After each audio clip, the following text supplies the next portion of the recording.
The rain in Seattle didn't just fall. It felt like a heavy, suffocating curtain of gray that had been drawn over the entire Pacific Northwest. For Elena Vance, the drive home from the city center was usually a time to decompress, a 20-minute window to transition from executive vice president back to wife. But tonight, the transition felt jagged. The heater in her SUV was blasting, but a persistent chill seemed to have settled deep into her marrow, a cold that no amount of forced air could touch. She smoothed out the fabric of her silk dress, an emerald green piece that cost more than her first car. Julian Vane, her boss and the CEO of Vane Corp, had been particularly charming at dinner, toasted to her bright future with a 1945 vintage that felt like drinking liquid velvet. She pulled her vehicle into the driveway of their home in the quiet, upscale suburb of Silver Falls. The headlights swept across the manicured lawn and the charcoal gray siding of the house they had bought just 3 years ago. It was their sanctuary, the place where Marcus, an architect with a penchant for mid-century modern design, had poured his soul into every renovation. But as the engine cut out, a heavy silence rushed in to fill the space. The porch light was dark. This was the first red flag. Marcus was a man of ritual, and leaving the light on for Elena was a sacred tenet of their marriage. As she stepped out of the car, the rain immediately began to ruin her hair. But she didn't care. She looked down at the concrete porch. The welcome mat, a custom piece with a drawing of their dog that had passed away a year ago, was gone. In its place was nothing but a clean, wet rectangle of concrete. Her hand trembled as she reached for her keys. Before we go deeper into this story, take a second and hit that subscribe button. Give this video a like, and let us know where you're watching from. I'm curious to know how far these stories travel here on Family Secrets and Revenge. Elena slotted the key into the deadbolt. Usually it required a slight jiggle, a quirk of the house she had grown to find endearing. Tonight, it turned with a smooth, oiled precision that felt alien. She pushed the door open, bracing herself for the familiar scent of home, the lingering aroma of Marcus's morning espresso, and the vanilla sandalwood candles she kept on the mantel. Instead, she was hit by the sterile, biting scent of industrial-grade bleach and fresh floor wax. It was the smell of a hospital or a brand-new hotel room. She reached for the light switch. The foyer flooded with a bright, clinical light. Her breath hitched. The mahogany console table, the one that held their mail, Marcus's vintage brass key bowl, and a framed photo of their wedding day in Santorini, was gone. She walked further into the house, her heels clicking against the hardwood with a sound that felt like a hammer hitting an anvil.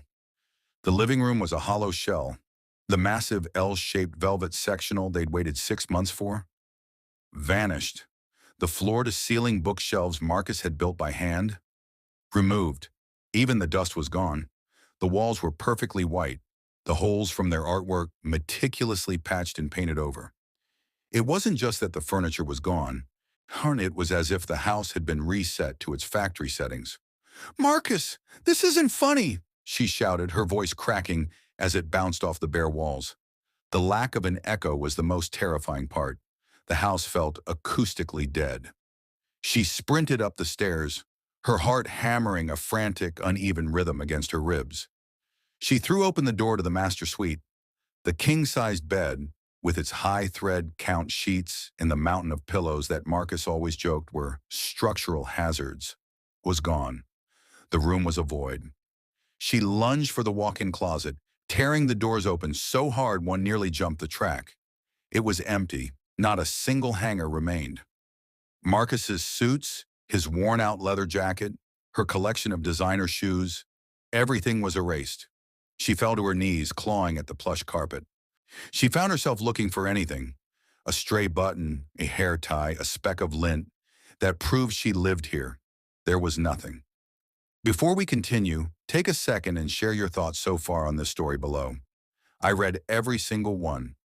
What would go through your mind if you walked into your own home and found your entire life, every chair, every photo, every scent, erased in a single evening? With shaking fingers, Elena pulled her phone from her clutch. She needed a voice. She needed a witness. She tapped on Marcus's contact, the photo of him laughing while trying to flip a pancake. She hit the call button and pressed the phone to her ears so hard it bruised her skin. The number you have dialed has been disconnected or is no longer in service. Please check the number and try again. A cold sweat broke out across her forehead. She tried his office line. Extension 402 does not exist. She opened her banking app, desperate to see the transactions from the weekend. The dinner they'd had, the groceries they'd bought. Error, account credentials not recognized. Please contact your branch. She opened her social media, scrolling through her own profile. The photos were there, but as she looked closer, her stomach did a slow, sickening roll. The photos had been edited. In every picture where Marcus should have been, at the Grand Canyon, at their anniversary dinner, at her sister's wedding, he was simply gone. The background had been reconstructed with terrifying AI precision. She was standing alone in a world that used to be shared. A sudden flash of light cut through the rainy darkness outside, sweeping across the bare bedroom walls like a searchlight. Elena ran to the window, pulling back the blinds with such force they rattled. A black sedan was idling at the curb, its engine a low, predatory hum. She didn't think about her ruined hair or her expensive dress. She ran. She flew down the stairs, burst through the front door, and sprinted into the downpour. The rain turned her silk dress into a cold, wet weight. She reached the sedan just as the window slid down, with a soft, mechanical hiss. The man inside was in his 50s, wearing a charcoal gray suit that looked like it had been carved out of stone. His eyes were a flat, lifeless blue. "Mrs. Vance?" he asked. His voice was calm, clinical, and completely devoid of empathy. "Where is he? What did you do with Marcus?" She screamed, the rain stinging her eyes. The man didn't answer. He reached into the passenger seat and handed her a thick manila envelope. "You're having a difficult night, Elena, but there is no Marcus Vance at this address. There hasn't been a resident here for nearly 6 months. This property is owned by Apex Legacy Holding. You should leave before we have to call security for trespassing." Elena didn't leave. She drove to the Silver Falls Police Precinct, her SUV hydroplaning twice on the way. She sat in the lobby, a shivering, emerald-clad wreck, until a detective finally agreed to see her. Detective Sarah Miller was a woman who looked like she'd seen every variety of human misery. She looked at Elena's smeared mascara and soaked clothes with a weary sigh. "So, Mrs. Vance, if that is your name," Miller began, "you're saying you went to dinner with Julian Vane, and in 3 hours, a team of professional movers emptied your entire house and hacked your bank accounts?" "Yes, I have my ID. Look." Elena slammed her license onto the desk. Miller ran the ID through the federal database. She stared at the screen for a long time. "The ID is a high-quality forgery, Elena. This name and number don't exist in the state database. And the address you gave, 402 Maplewood, that's a corporate-owned vacant lot. It's been empty since the house burned down 2 years ago." "That's a lie." Elena's voice was a jagged edge. "I was there. I'll show you." Detective Miller, perhaps out of a sense of duty or simple curiosity, agreed to follow her back. When they arrived, Elena felt the world tilt on its axis. In the front yard, where there had been nothing but grass an hour ago, was a "for sale" sign. But it wasn't new. The wood was gray and weathered. The "sold" sticker was peeling away. The grass around the post had grown long and untrimmed, as if the sign had been standing there for months. "See?" Miller said, her voice dropping into a tone used for the mentally unstable. "This place is abandoned, Elena. There aren't even curtains in the windows. Let me take you to the hospital. You might be having a reaction to something. Before we go deeper, I would love to hear your point of view. If you were in Elena's shoes, facing a situation where even the law and physical evidence claim your reality is a lie, what would you do? Tell me what part hit you the hardest in my story and share your thoughts in the comments." Elena realized then that the police weren't going to help her. They were part of the erasure, or at the very least, they were being fed the same fake reality she was. There was only one person left who could possibly explain this. Julian Vane. The Vane corporate tower loomed over the city like a monument to ego. Elena used her executive bypass at the elevator. She expected it to fail, but it beeped a friendly green. The doors opened on the 50th floor. Julian was standing by the window, a glass of amber liquid in his hand. "Julian," she panted, her hair matted to her forehead. "Something is happening. Someone is erasing my life. Marcus is gone. The house is empty." Julian didn't look shocked. He looked at her with a profound, terrifying sadness. "Elena, we talked about this. I know the anniversary of the accident is hard, but you can't keep coming back to that empty house. It's not healthy." "What accident?" she whispered, or her heart freezing in her chest. Julian walked over to a leather-bound file on his desk. He opened it and slid a newspaper clipping toward her. The headline read, "Architect Marcus Vance, an unborn child lost in New Haven multi-car pileup." The date was 2 years ago. "You've been living in a corporate suite for 18 months, Elena," Julian said, his voice a soothing, hypnotic hum. "We've tried to support you, but these episodes where you inhabit your old life, they're getting worse. You need help." He handed her a glass of water. "Drink this. It's a mild sedative. My driver will take you to the Hopewell Clinic." Elena looked at the water, then at Julian. A memory surfaced. A tiny, flickering candle in a dark room. At dinner, Julian had been the one to order the wine. He'd been the one to insist she try the special reserve. She remembered a metallic tang on the back of her tongue. The sedative wasn't to help her. It was to finish what the dinner had started. "I need to wash my face," Elena said, her voice sounding like it belonged to someone else. She retreated to the executive washroom, locking the door with a trembling hand. She leaned over the marble sink, staring at herself in the mirror. She looked like a ghost. She reached into her clutch for a lipstick, anything to feel normal, when her finger snagged on a tear in the silk lining.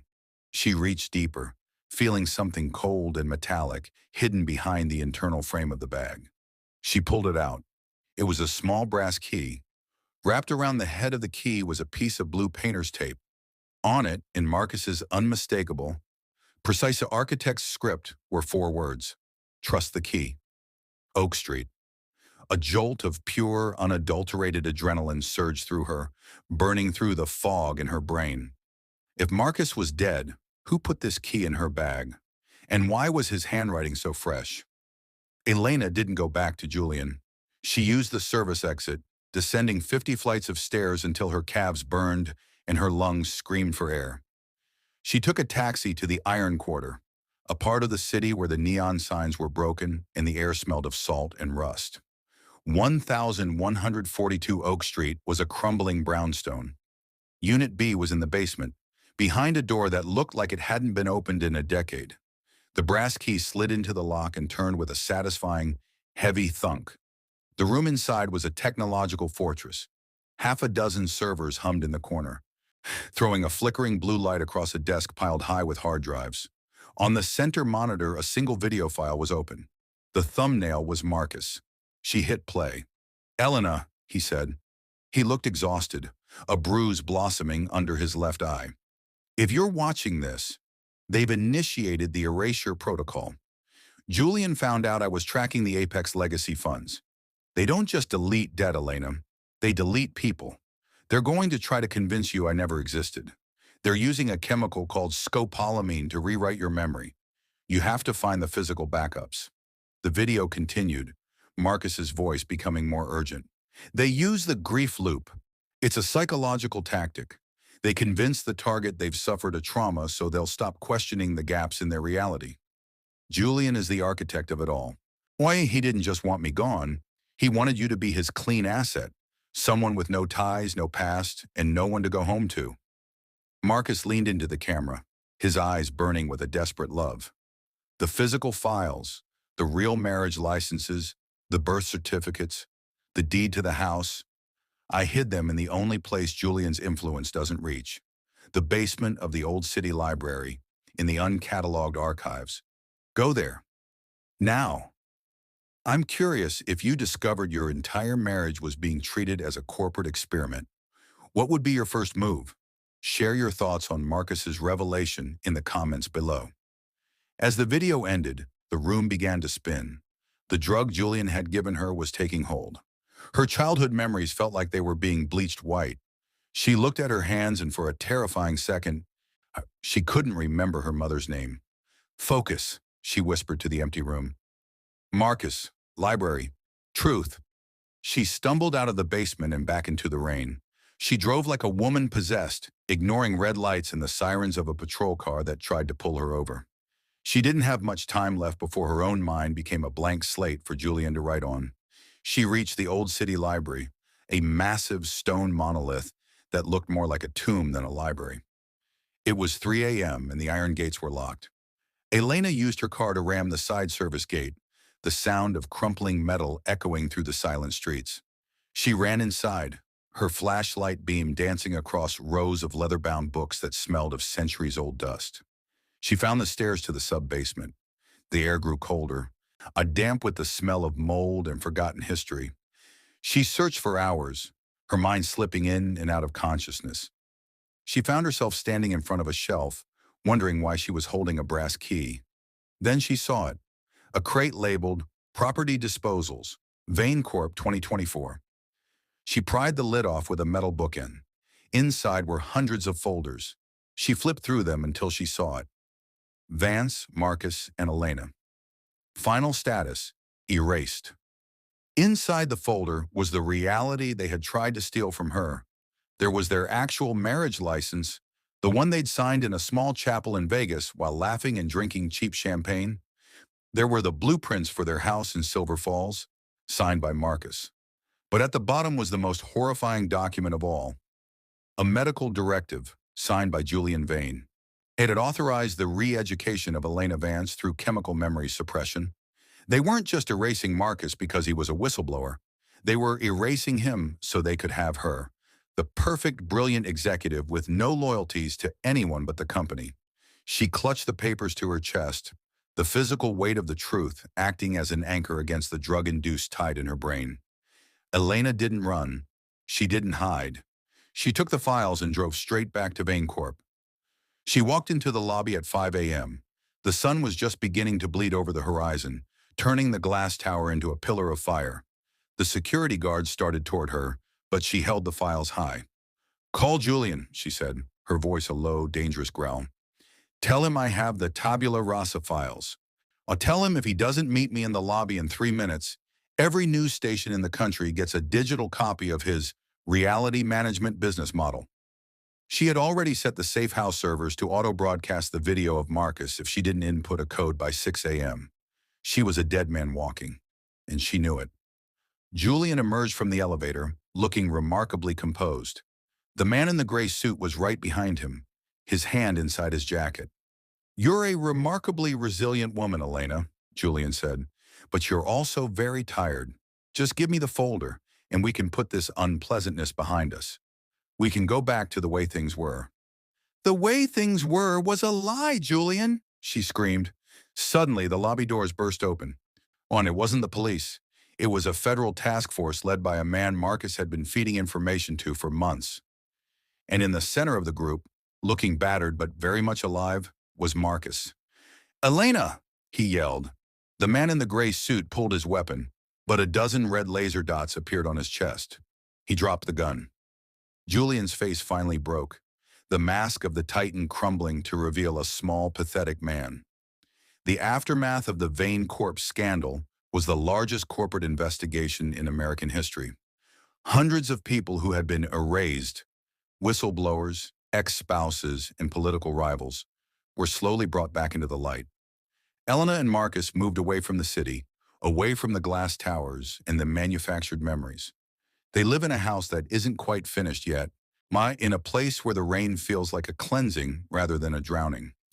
Elena still has nightmares sometimes, but when she wakes up, she reaches across the bed and feels the warmth of a real person, a real life, and a truth that can never be deleted again.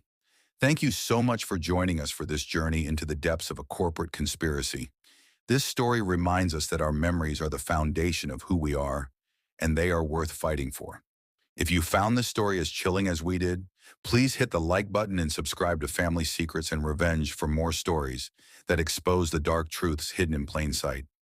What would you have done if you walked into an empty house? Would you have believed the world or trusted your own heart? Share your overall thoughts on the story in the comments below. We love hearing from you. Until next time, stay vigilant because you never know who is watching your story.